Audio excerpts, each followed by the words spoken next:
O sol volta a nascer sobre o sertão, tingindo de vermelho as areias e os galhos secos da caatinga. O calor castiga desde cedo, mas o povo de Mandacaru já desperta para mais um dia de luta. O trabalho do campo não espera, e a incerteza de viver entre a seca e a ameaça do cangaço torna cada jornada ainda mais pesada. As ruas de terra batida começam a se encher de gente. Homens de chapéu de palha e mulheres de vestidos simples se dirigem aos seus afazeres, carregando nos ombros o peso de mais um dia incerto. O cheiro de café recém-coado se mistura ao aroma seco da terra, enquanto o som dos primeiros martelos nas oficinas marca o ritmo da cidade que desperta. Na praça central, sob a sombra escassa de uma velha gameleira, os moradores se reúnem em pequenos grupos. As vozes são baixas, quase sussurros, mas as palavras se espalham como fogo em palha seca. O bando de Lampião foi visto próximo da serra. A notícia corre rápido, espalhando medo e desconfiança. Uns dizem que ele vem para saquear, outros acreditam que Lampião é uma espécie de justiceiro contra o poder dos coronéis. Ouvi dizer que eles passaram pela fazenda do seu Zeca ontem à noite, comenta uma senhora, ajeitando o chale nos ombros magros. Que nada, mulher! Foi mais pro lado de Bom Jesus que viram o rastro deles, rebate um velho de barba grisalha, cuspindo no chão empoeirado. O burburinho cresce, misturando medo e fascínio. Para alguns, Lampião é a personificação do mal que assola o sertão. Para outros, uma esperança torta de justiça num mundo governado pela lei do mais forte. O delegado Clementino caminha firme pelas ruas, observando os olhares inquietos. Seus passos pesados ecoam nas calçadas e o distintivo no peito brilha sob o sol inclemente. Ele sabe que a ordem da cidade está por um fio. No quartel improvisado, uma casa de taipa com telhado de palha, ele reúne seus poucos soldados. Homens, diz ele, passando os olhos pelos rostos cansados e mal barbeados. Precisamos de vigilância redobrada. Se Lampião entrar em Mandacaru, o sangue pode correr. Os soldados se entreolham, nervosos. Sabem que são poucos e mal armados para enfrentar o bando mais temido do sertão. Mas a voz firme do delegado não deixa espaço para dúvidas. Eles farão o possível para proteger a cidade, mesmo que isso custe suas vidas. Enquanto isso, na imponente casa grande da fazenda nos arredores de Mandacaru, o coronel Firmino reúne seus jagunços.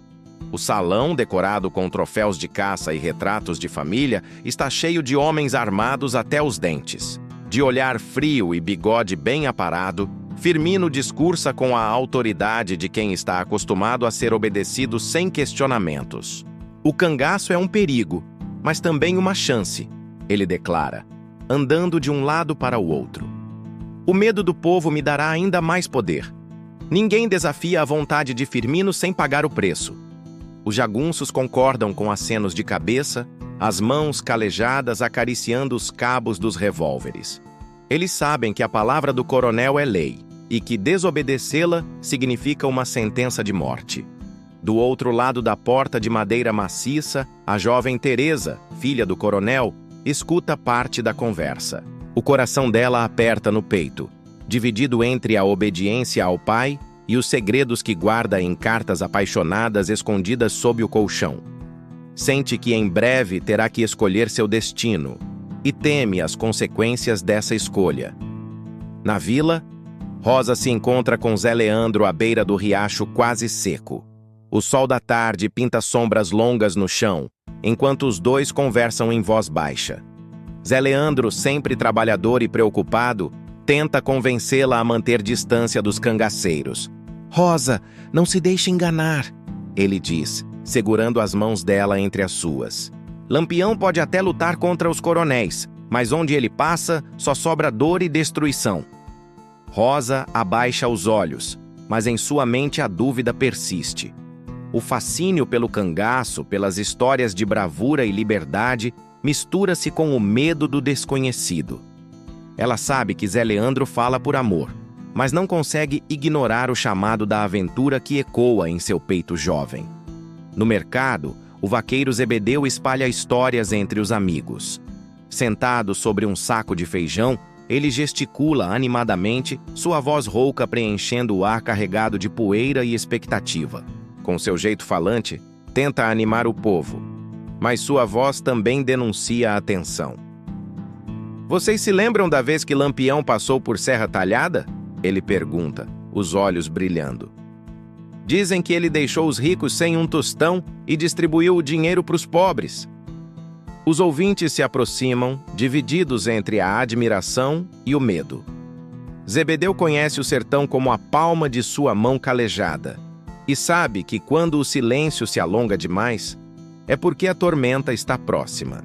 Longe dali, no acampamento escondido entre as pedras da Caatinga, o bando de Lampião repousa sob a sombra de um juazeiro centenário. O cheiro de suor e pólvora se mistura ao aroma doce das frutas maduras. Maria Bonita, sentada sobre uma pedra, observa o marido afiando sua faca.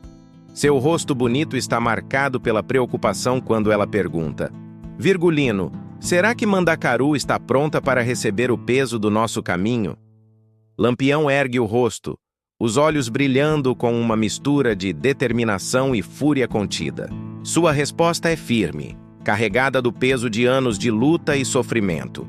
Maria, Mandacaru vai lembrar do meu nome. Se for pela bala ou pelo respeito, isso o tempo dirá. O sol começa a se pôr, pintando o céu de tons alaranjados e roxos.